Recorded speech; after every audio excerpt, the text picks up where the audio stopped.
The end of fossil fuels in the near future? Well, that's either wildly optimistic or completely unrealistic, depending on who you ask. But climate science has a very specific answer to this question. Not what we hope for or what governments promise, but what the physics actually allows.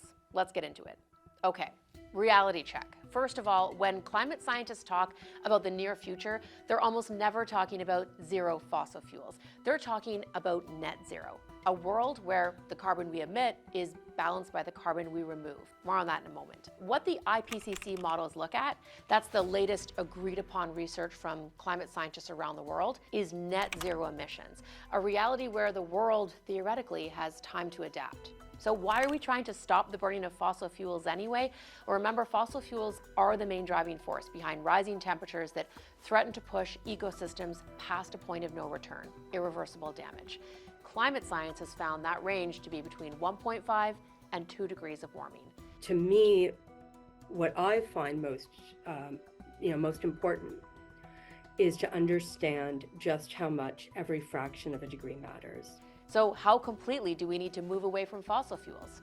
The good news is that in every IPCC scenario that limits warming to that tolerable level, fossil fuels don't vanish completely, but fossil fuel use should be peaking now or have already peaked. That's right, we can't burn any more than we're burning right now. We're at the max. We already have more coal, oil, and gas projects than we can afford to burn. Remember, this is from the perspective of climate science. There are other strongly held views rooted in economics and industry that have reasons to continue to extract fossil fuels. But according to the climate science, by mid-century, only 24 years from now, global carbon dioxide emissions need to hit net zero. What we're talking about is reaching a balance where what we're putting into the atmosphere equals what we're taking out.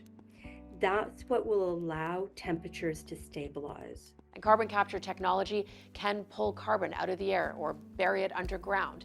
Technology that may also help us pull our temps back if we do overshoot our limits.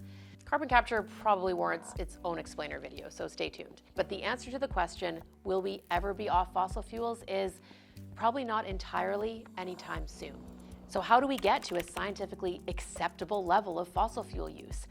The IPCC runs hundreds of computer model futures, testing different ways the world could cut emissions, measuring how the climate responds. And in every one where we hit our mark, it's not because of a single breakthrough technology, but because of scale. We're talking more wind, more solar, more electrification, and much less burning. Let's get specific about that last point. To stay below that critical threshold of warming, the science shows that roughly 80% of known coal reserves, about half of gas, and about a third of oil must remain unburned. And there's a problem with that. When scientists compare existing fossil fuel infrastructure to the remaining carbon budget, well, the math doesn't math. The existing infrastructure indicates far more fossil fuel burning ahead. Add to that the fact that energy demand just keeps growing. I mean, none of this is easy. It means rebuilding energy systems faster than at any point in history. And yes, it likely means carbon capture technology will be needed.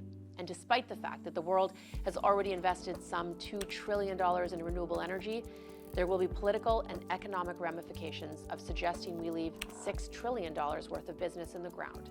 Climate change has a direct cost on our economies. So it's not the difference between taking action and not taking action.